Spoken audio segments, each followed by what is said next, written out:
출애굽기 39장 말씀입니다. 출애굽기 39장 32절부터 43절까지 한 절씩 교독하겠습니다.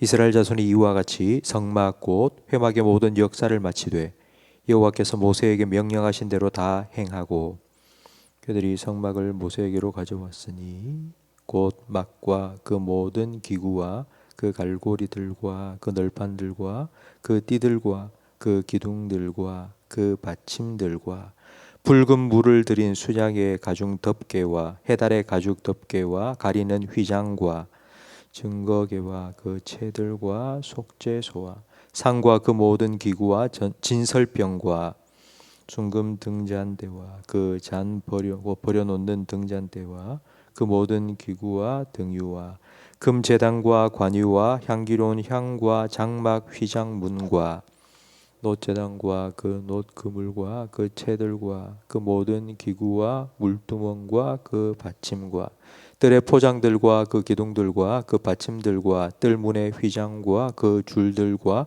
그 말뚝들과 성막 곧 회막에서 사용할 모든 기구와 성막에서 섬기기 위한 정교한 옷 곧 제사 직분을 행할 때에 입는 제사장 아론의 거룩한 옷과 그의 아들들의 옷이라.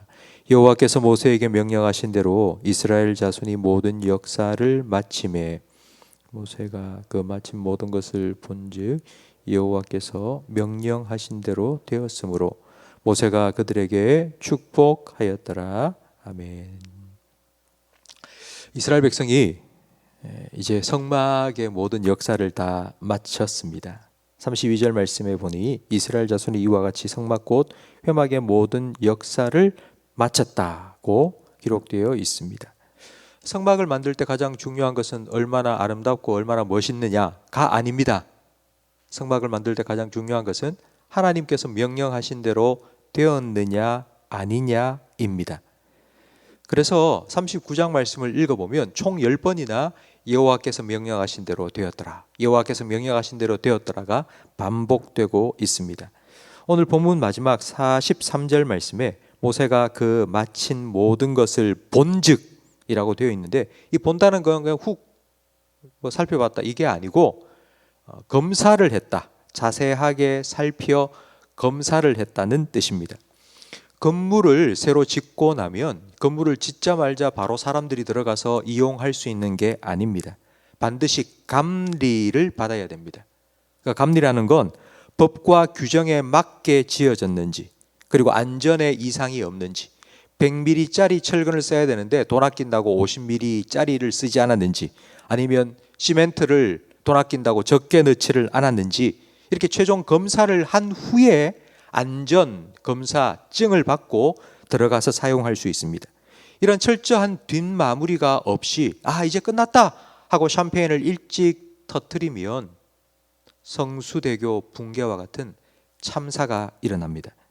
43절에 모세도 성막 완성하고 난 후 잔치를 벌이면서 이스라엘 백성과 함께 축하하지 않았습니다. 먼저 하나님께서 주신 명령대로 이루어졌는지 만들어졌는지를 꼼꼼히 살피고 점검하고 확인했습니다. 이런 모세의 모습을 통해 우리는 아주 큰 교훈을 얻을 수 있습니다. 마태복음 7장 예수님의 산상수훈의 마지막 결론은 예수님께서 우리 신앙생활을 집을 짓는 것으로 비유하셨습니다. 어떤 사람은 반석 위에 집을 짓고 어떤 사람은 모래 위에 집을 짓는데 겉으로 보기에는 다 똑같습니다. 멀쩡합니다. 하지만 바람이 불고 비가 오고 창수가 나면 그때 모래 위에 지은 집과 반석 위에 지은 집의 차이가 확연히 드러납니다. 모래 위에 지은 집은 무너져 버리고 반석 위에 지은 집은 거뜬히 서 있습니다. 그럼 반석 위에 집을 짓는다는 게 어떤 의미일까요? 예수님께서 이렇게 말씀하셨습니다. 나의 말을 듣고 행하는 자는 그 집을 반석 위에 지은 지혜로운 사람과 같다. 나의 말을 듣고 그대로 행함으로 반석 위에 집을 짓는 것입니다. 그냥 대충 내 생각대로 뭐 이래 하면 되겠지가 아니라 주님의 말씀대로 순종하는 것입니다. 하나님의 말씀에 내 생각을 적당히 섞어서 대충 짓는 게 아닙니다. 만약 그렇게 짓는다면 그건 부실공사입니다. 그럼 무너집니다.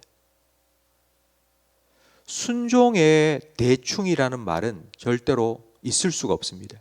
대충 순종한다? 이건 모순입니다. 순종도 충성과 같이 100%가 아니면 순종이 아닙니다. 이스라엘 백성이 어떻게 이렇게 하나님의 명령대로 철저하게 순종할 수 있었을까요? 얼마 전까지만 해도 이스라엘 백성은 순종과는 거리가 먼 사람들이었습니다.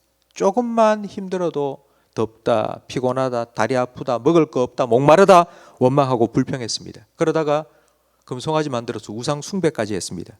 하나님께서는 그들을 향하여 진노하셨죠. 내가 너희들 진멸해 버릴 거라고. 진멸하지는 않겠지만 내가 너희와 함께 가나안에 올라가지 않겠다고 말씀하셨습니다. 그러나 하나님께서는 모세의 기도를 들으시고 그들에게 은혜를 베푸셨습니다. 한 번의 기회를 더 주셨습니다. 내가 너희와 함께 가겠다라고 말씀하시고 그 증거로 하나님께서는 성막을 만들도록 하셨습니다. 성막은 하나님께서 함께 하신다는 증거입니다. 이런 하나님의 은혜를 경험하고 난 후 이스라엘 백성은 달라졌습니다. 은혜를 받고 그들은 순종하는 사람으로 변했습니다. 하나님이 우리와 함께 하실 성막 최선을 다해서 기쁨으로 자원해서 만들었습니다. 순종했습니다. 여러분, 하나님의 은혜를 경험하고 그들은 순종했습니다. 우리도 이스라엘 백성처럼 하나님의 놀라운 은혜를 받은 사람입니다. 죄와 허물로 죽었던 우리를 예수님의 십자가 보혈의 능력으로 구원해 주시고 우리는 그 구원의 은혜를 오늘도 누리며 살아가고 있습니다. 그런데 우리는 자꾸 까먹습니다.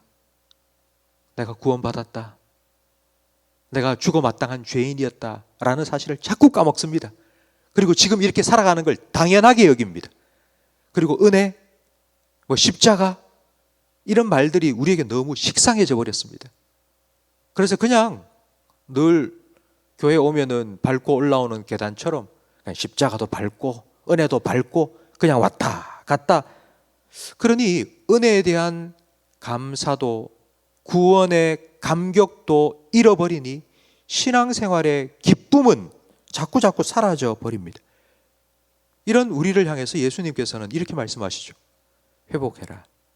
회복해라. 처음 사랑 회복하고 처음 열심도 좀 회복해라. 성도 여러분,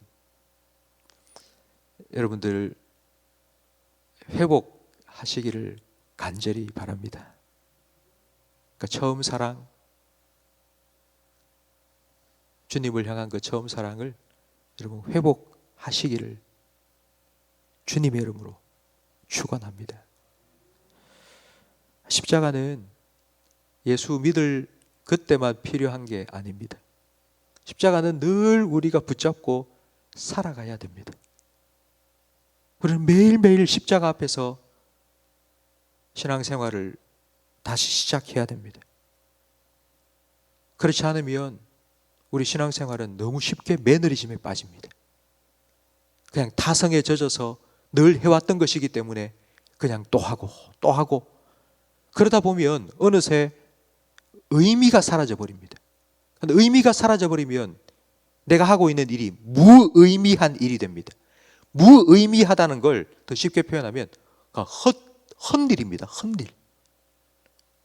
마음도 없고 느낌도 없고 그냥 몸만 왔다 갔다 하는 그런 신앙생활이 될 수밖에 없습니다. 성도 여러분, 처음 사랑 회복하시기 바랍니다. 구원의 은혜와 감격 회복하시고요. 예배의 기쁨도 회복하시고요. 십자가 앞에서 내가 어떠한 존재였는지를 깨닫고 주님께서 베푸신 은혜가 얼마나 큰지를 다시 깨닫고 그 은혜로 주님 앞에서 힘있게 살아가시기를 간절히 바랍니다. 사도 바울은 이렇게 고백했죠. 나는 죄인 중에 괴수라고. 근데 그게 처음 고백이 아니에요. 그가 순교당하기 직전에 그가 고백했던 겁니다. 난 죄인 중에 괴수라고. 지금도 예수 믿은 지 40년이 지나고 그 40년 동안 수많은 교회를 개척하고 수많은 영혼들에게 복음을 전했지만 나는 죄인 중에 괴수라고. 지금도 나는 주님 앞에서 죄인 중에 괴수라고. 사도 바울은 그와 같은 은혜에 대한 감격이 있었기 때문에 주님이 부르신 그 부름을 향하여서, 그 표대를 향하여서 그는 달려갈 길을 끝까지 달려갈 수 있었습니다. 성도 여러분, 우리에게 주어진 신앙생활, 우리에게 주어진 신앙생활을 다르게 표현하면 순종의 삶입니다. 근데 어떻게 우리가 순종 끝까지 해나갈 수 있겠습니까? 그건 은혜입니다. 은혜. 주님의 은혜를 힘입어 우리에게 주어진 이 신앙의 순종의 삶을 끝까지 잘 달려가시는 저와 우리 모든 성도님들이 되시기를 간절히 바랍니다. 언젠가 주님 앞에 섰을 때에 오늘 본문 말씀에 기록된 것처럼 하나님의 말씀대로 다 되었더라, 이 말씀처럼, 야, 내가 원했던 대로 네가 그렇게 삶을 살았구나, 내가 너에게 명령한 그대로 네가 그렇게 다 이루었구나, 주님의 칭찬을 듣고 그 주님 앞에서 아닙니다 주님, 이 모든 것 다 주님의 은혜입니다, 이건 다 주님 은혜 때문입니다 라고 고백할 수 있는 저와 우리 모든 성도님들이 되시기를 예수님 이름으로 축복합니다. 기도하겠습니다. 하나님 아버지, 우리의 신앙 생활에 정말 주님께서 원하시는 것이 무엇인지를 오늘 말씀을 통하여 깨닫게 해주시니 감사합니다. 순종의 삶을 살아가기를 원합니다. 주님의 말씀 그대로 이루어진 것처럼 우리의 삶에도 주님의 뜻, 주님의 말씀 그대로 이루어지기를 원합니다. 순종의 삶을 우리 힘으로 살아갈 수 없습니다. 주님의 은혜가 순종의 능력임을 믿고 오늘도 은혜를 구하기 위하여서 담대하게 은혜의 보좌 앞에 나온 우리 모든 성도들에게 오늘 하루를 순종의 삶을 살아갈 수 있는 은혜로 우리 모든 성도들을 채워 주시옵소서. 우리를 회복시켜 주시옵소서. 신앙생활에 타성에 젖지 아니하도록 날마다 십자가 앞에 우리를 세워주시고 그 십자가 앞에서 우리의 모습을 보게 하시며 구원의 은혜 그리고 예배의 기쁨과 감격을 회복시켜 주시옵소서. 그 은혜를 힘입어 주님을 향하여 끝까지 중단 없이 쉼 없이 달려갈 수 있는 우리 모든 성도들 되게 해 주시옵소서. 예수님 이름으로 기도합니다. 아멘. 하늘에